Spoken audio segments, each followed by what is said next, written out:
Alright guys, welcome back to Formula 1 news, and despite a decent result all things considered for Mercedes at Monza, their pace differential to the fastest cars on track at these low downforce circuits certainly did continue. The gap between Mercedes in a straight line and the Red Bull is obviously a massive problem for them this season and affects them at practically every track that is in a high downforce circuit. Lewis Hamilton has revealed they understand now where that is coming from and intend to bring a fix into next year's car. Very much enjoyed your thoughts in the comment section below. Hit the like button if you enjoy. Subscribe if you're new as always, I'd greatly appreciate it. Plenty to discuss today. Firstly, some remarkable news with regard to Alex Albon. You guys of course may well know that Albon had his appendicitis bout and went into hospital to have surgery for it, right? And therefore Nick De Vries took his place, did obviously a great job. I'm sure Albon wished he could have raced, right? Because the Williams was obviously rather good around Monza. But yes, an update from Williams, and as they say, further to his diagnosis of appendicitis, he underwent successful surgery, so that's good news. But then he suffered, I suppose, rather rare and unexpected post-operative anesthetic complications, which led to respiratory failure. I don't know how rare this is, but I mean, literally, I guess he stopped breathing and he had to be put on, well, intensive care effectively on a ventilator. And as they say, he was able to be removed from mechanical ventilation yesterday morning. So, yeah, that's honestly crazy. Like, Albon was not far off from having some serious issues here. We may be talking about a very different story today, but yeah, thankfully that's not the case, and thankfully Albon's okay. So, I mean, at least they say he's okay. He's now transferred to general ward and is expected to return home tomorrow. So, yeah, no other complications. So, good news that the surgery was successful.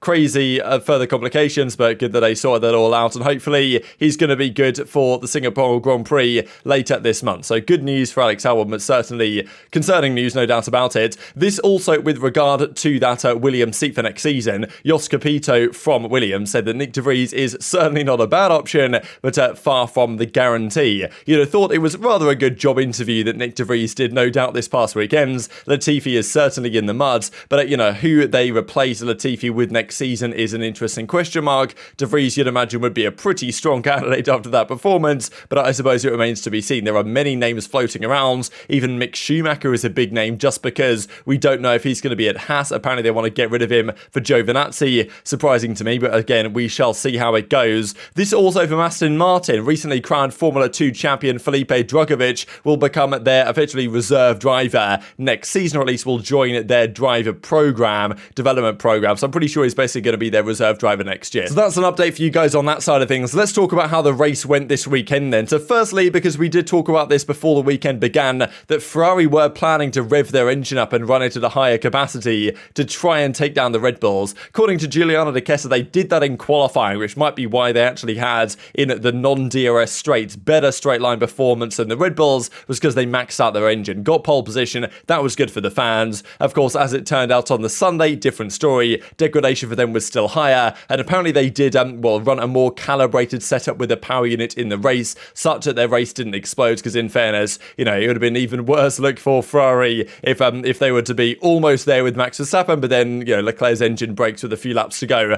That would have been a disaster. So they tried to prevent that from happening. There was some talk about their strategy as well. Red Bull actually say that they thought that Ferrari made a fine decision, and if Leclerc didn't pit under the VSC, they would have done, which I'm still not convinced about that. But in fairness, the Red Bull tyre management was better. They probably could have got away with a one-stop Red Bull, whereas Ferrari pitting that early probably couldn't have done. So it was an interesting decision that they made. It made for, a less entertaining race, of course, as things progress. And of course, there was the late safety car where I talked about Hamilton's reaction to this last night, but he actually had a further comment that I didn't include in yesterday's video saying, look, it brings memories back. That is the rule as it should be, right? So only one time in the history of the sport that they haven't changed that rule. And of course, for the championship in Abu Dhabi last year. So I believe after Abu Dhabi, the teams came together and effectively had a discussion. What should they do in similar situations? Safety car in the final few laps of the race. What is the preferred procedure? The teams agreed unanimously that what they did yesterday is how it should be done and how it should have been done in Abu Dhabi, right? If things can't get cleared up and readied in time, then, and all the procedures followed to the manuscript, then you just finish the race under the safety car. Not good for the fans, right? Not good for the entertainment. But, at the end of the day, there's got to be some competitive integrity upheld. There is, of course, the other argument to say that, well, look, if there's 5 laps to go and the safety car hits, then, red flag the race and do a shootout at the ends, which other series might do. And, but probably that won't happen. Those changes won't be enacted, if they are to be enacted, unless the teams agree to them, which they might not, because they might prefer the rules as they currently are if they're actually enacted properly, right? So it's a big question mark that's going on right now. But of course, Hamilton, a good recovery drive from him yesterday but actually he has been another driver eliminated from World Championship contention after yesterday. He's now too many points behind Max Verstappen to win the championship. So Hamilton is officially out of contention for the driver's title. If he was to win every race and Verstappen was not to turn up for the next few weeks and Hamilton was to get the fastest lap every week, he still wouldn't win the title. So Hamilton's officially out of contention, but of course we knew that already. Good drive from him, of course, at the end of the day. P19 to P5, but Sainz in the Ferrari was able to make much quicker progress through the field early on. He was just destroying cars in a straight line that Hamilton didn't necessarily have the advantage, right? And that's what we've seen, of course, so far in the weekend and also back at Spa especially. The low downforce tracks, the Mercedes really does suffer in the straight line performance. For whatever reason, their car is just seemingly too draggy in a straight line. Even if they put a small wing on the car, their body of the car is just too draggy, so they get the worst of both worlds. They get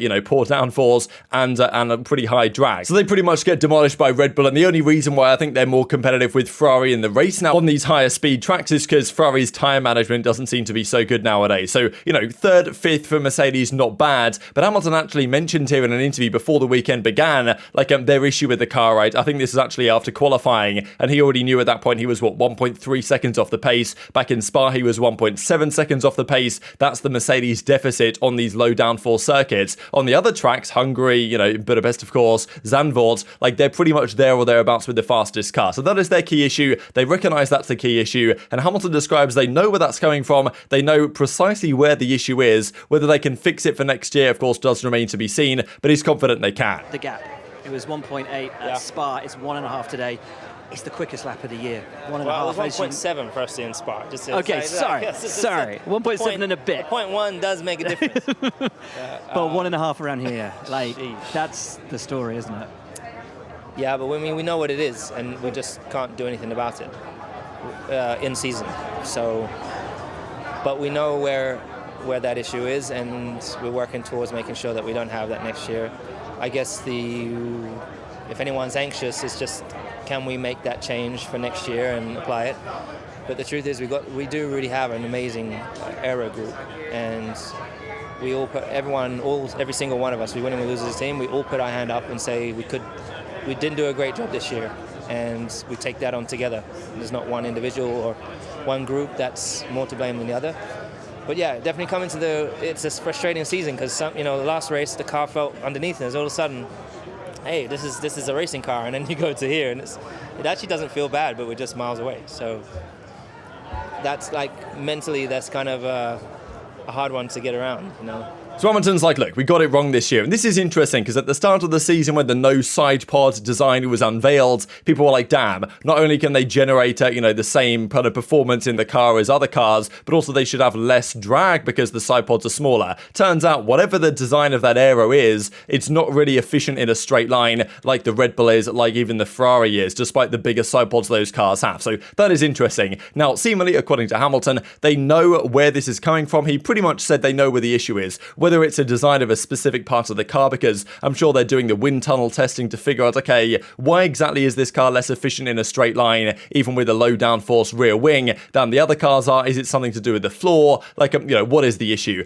They seem now, Hamilton reckons, to understand it. Whether they can fix it, of course, that's the question. But look at the difference here, right? So Russell, of course, is probably the better benchmark for race pace around Monza, because Hamilton was stuck in traffic a large part of the race. Leclerc technically had marginally the quickest average lap time, but of course he was on a 2-stop, so you'd expect the lap time to be quicker on a 2-stop because your tyres are fresher and the like. So of course Verstappen really, of course, was the Red Bull benchmark. Leclerc was up here as well. Compare the gap here to the Mercedes guys compared to what it was back in Zandvoort, where pretty much the Mercedes was the fastest car on track. Verstappen again technically had the fastest average lap time, but that was on the 2-stop strategy Red Bull had gone for, whereas Mercedes did this on a 1-stop. The only reason why Russell's really ahead of Hamilton here is because the end of the race he was on the softs and Hamilton was still on those older mediums, but excluding that, the Mercedes are a pretty similar pace, couple of tenths off Verstappen's average, and Verstappen was on 2-stop, right, so his average lap time would have been faster on the fresher tyres. So pretty much the Mercedes was there or thereabouts the fastest car in Zandvoort, and then way off the pace in Spa, way off the pace in Monza. So they know where their issues lie, and Hamilton seems to know where those issues can get resolved. So look, thinking of the upcoming races, a lot of the races to come are not exactly incredibly low downforce tracks. There's plenty of these circuits where where certain sectors at least will be, you know, relatively high downforce. I mean, look, we're going to Singapore next, of course, that's a high downforce track. Then there's Suzuka, which is pretty much like medium to high downforce, especially through sector 1 and 2.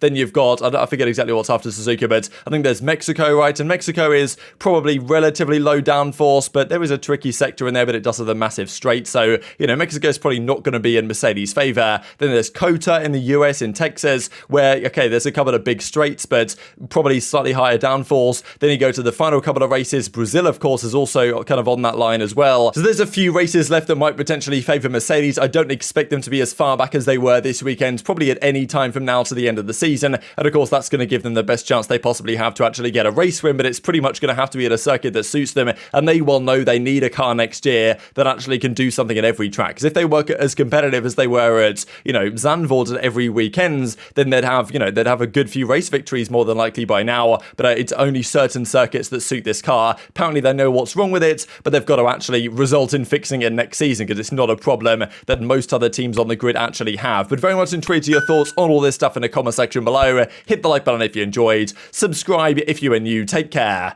and I'll see you next time.